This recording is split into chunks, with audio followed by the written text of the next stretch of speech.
sometimes these talks are very hard for me to figure out how I want to start. It's all whirling in my brain and the things I want to say to everybody. But when it comes out to talk and have it in chronological order or have it the way I want it, sometimes it can be a little difficult. If you read the title, which I'm sure you have, Growing Up Ultra Conservative. Now, I'm not going to be talking about conservative when it becomes to a political side of it, but I grew up ultra conservative. And then when I got married, it was even more ultra conservative. If that even makes any sense. To some of you, it makes a lot of sense. To a lot of you, you're like, you lost me, Tessie, already. And I like to try to remember that so many viewers that watch my videos come from all walks of faith, all backgrounds. And so sometimes the things I say, they don't understand. And that's understandable, really, because if you didn't grow up the way I did, it would be very hard to understand where I'm coming from. Experts will tell you that in every situation, when it is an extreme situation growing up, you either will take the one side or the other. I will give you just an example, just as an example. Abuse. A lot of people will grow up with abuse. They become abusers. Or they are so turned off by that, they actually go the opposite direction and they are even more kinder and more soft and more, compassionate. Now, this is not always the case, but a lot of times it is. When it comes to conservative background, some people, as you see in a lot of videos, people will say, I left the Mennonites, or I'm an ex-Amish, or I left Gerald Durstein's academy, or I left, and you can put in the pastor's names, because I was under the teaching of some very, nowadays would call extreme teachings. Back in those days, it wasn't extreme at all. And a documentary called These Happy People. I could relate to 90% of them because I could relate to it. But in healing, I do believe that it can become extreme, the ultra-conservative that I grew up in. Now, when it came to discipline, I was extremely treated harshly. And in today's terms, it would be abuse. In those days, and under that leadership and teaching, that was what was taught. And while that part of it I do not agree with, like corporal punishment and all of those things, there's a lot of the beliefs and a lot of the things that I was taught that I hold fast in my heart today. Being a stay-at-home mom, being married young, having children, not working away, all of these things were deeply instilled, especially when I got married, because I was under the leadership of my mother-in-law and my grandma, and I lived on the farm, and I was just across the field from them. And so when I left my family's home, I went right into a home that was teaching the same thing. And while my sisters ran from that lifestyle, I embraced it and loved it, and I love it to this day, as far as dressing simple, being a stay-at-home mom, cooking from scratch. And a lot of people would say it was a way of women not having a voice, and that is true. So growing up and being married, I did not have a voice. I didn't hold any clout when it came to financial situations. I didn't have any say in financial acquisitions or things like that. I was a stay-at-home mom, and that was my role, and that was my calling. That part of me, I was so naive, and with having a YouTube channel, it really helped me, because it helped me be able to understand the business world and the world that we live in today. A lot of women, unfortunately, will lose their spouse and enter into a world that they know nothing about. But 9 times out of 10, the church will take care of those women. So the church will help those women. They're never really alone if you stay in the community and you stay in that environment. So it's one of those things. I don't like to drive. I have not driven a car in 2 years. And it's simply, I don't like to do that. I like to go away with my husband. I like to go away with my daughters. And I just don't like that lifestyle. But through it, there was a lot of healing I had to do as well. And every situation that you're in life, there is always things that are the cons of it, you know, and they're the pluses and the minuses, you know, they're the good and the bad. And you have to pick and choose what is important in your life. The biggest opportunity I ever had in my life was to be able to be on YouTube and to understand the different society of people. I did not know about that. I was surrounded by all like-minded women. We were all the same, like-minded. We would get together, we would have a great communication, we would be able to talk with one another. That's what I was surrounded by. When I would get to family get-togethers and my sisters were there, I didn't have much to talk to them about because their life was totally opposite of what mine was.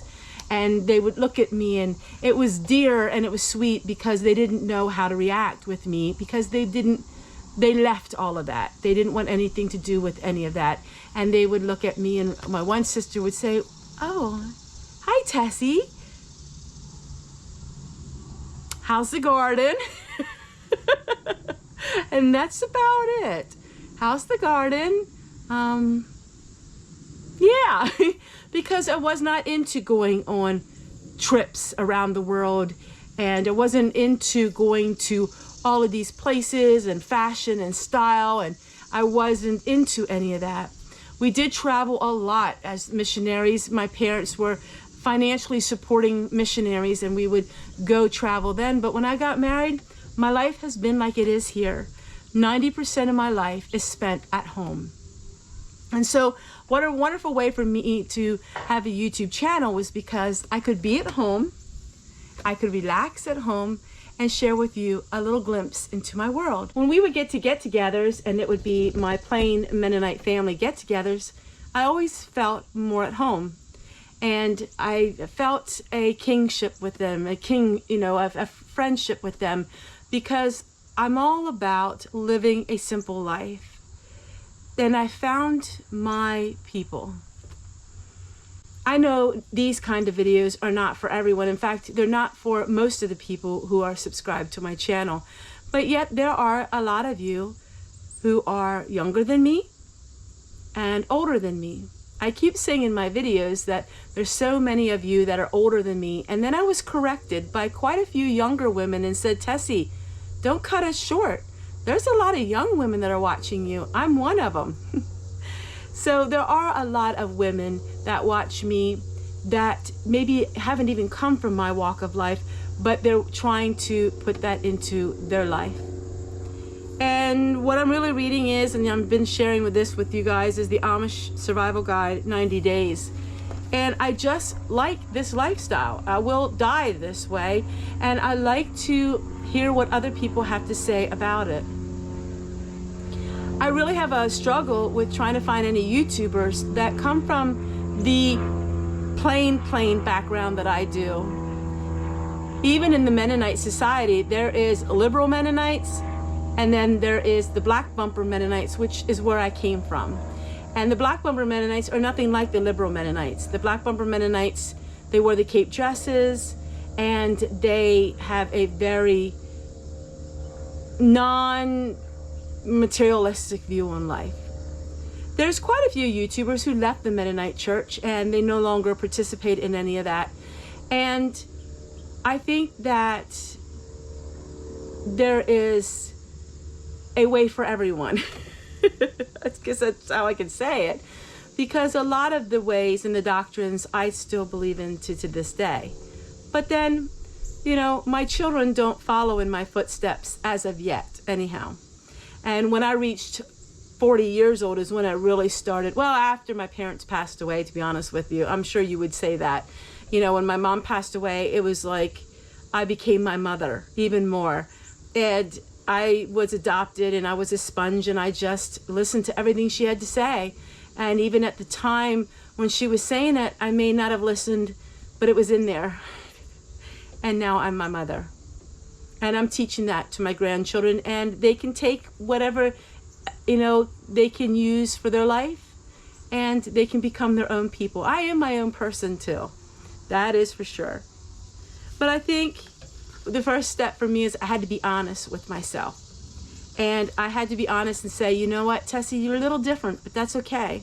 It's okay to be different. It's okay to maybe not look like the smartest person in the world. It's okay to have humble backgrounds. It's okay to not be perfect or not try to be perfect. And that was the first thing that I had to do, was to be honest with myself.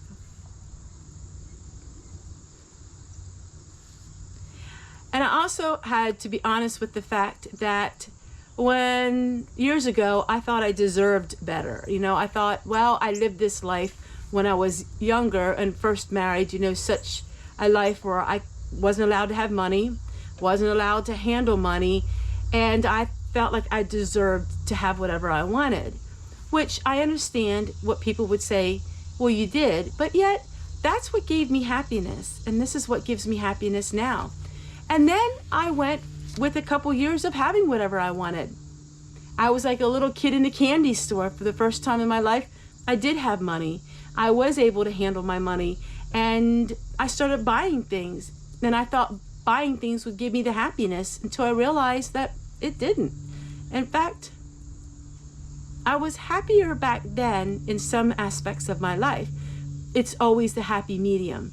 So now I can have some money and do some things that I enjoy, but I know that it's not going to give me happiness. So there's a happy medium there. But I became honest with myself and honest with the world by telling them that I was buying too much Amazon. Simply was buying things, and it didn't give me any happiness. I made peace with the fact that I'm enough. I made peace with the fact that I'm not going to be popular, as far as I'm not going to be the most liked person in the world. And I'm not going to be the most hated person in the world, I would hope. And what I do on my YouTube channel, what I do in my life, what I do as a wife and a mother and a grandma, what I do is enough. And that was a hard thing for me, because I grew up with a mother that it was never enough. You could always work more. You could always work harder. You could always be busier. And my mother was a perfectionist in every aspect of her life, and it took a toll on her emotionally. And so I know now I'm enough. If I had one day that I could speak to my mother, I would have so much more to tell her. But I am very thankful that I had the sense to know to sit down different times in the last years of my mother's life and share with her my heart.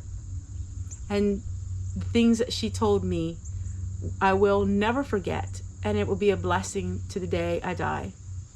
And I was so thankful that I was able to do that. I was able to talk to my father too, but not quite like I wanted to with my mother, because my father died suddenly in the middle of the night. Well, actually towards morning, very suddenly.